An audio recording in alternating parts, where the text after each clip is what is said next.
Bonjour à tous, on commence avec notre première info du jour. Les sénateurs ont voté ce mardi 14 janvier pour prolonger l'utilisation des tickets restaurants dans les grandes surfaces.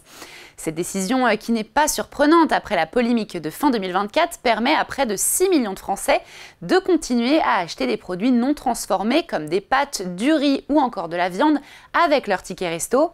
Cette prolongation jusqu'à fin 2026 est une bonne nouvelle pour les consommateurs, elle l'est moins en revanche pour les professionnels de la restauration qui estiment avoir perdu environ 600 millions d'euros l'année dernière.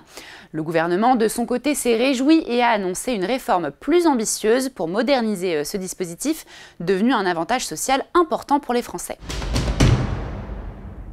Tiens, et en parlant de courses alimentaires, sachez que les prix de certains produits de grande consommation ont fortement baissé en 2024.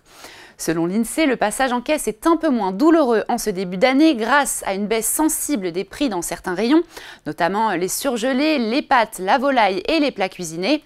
Par exemple, les prix des poissons surgelés ont diminué de 3,5% par rapport à décembre 2023, tout comme les légumes frais.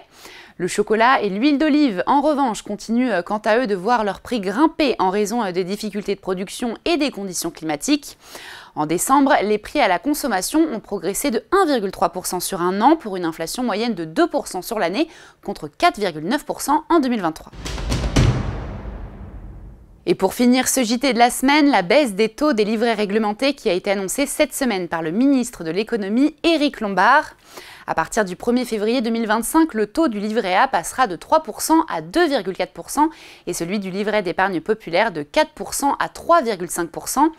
Malgré cette baisse, le LEP bénéficie d'un coup de pouce puisqu'il aurait dû descendre à 2,9% compte tenu du ralentissement de l'inflation.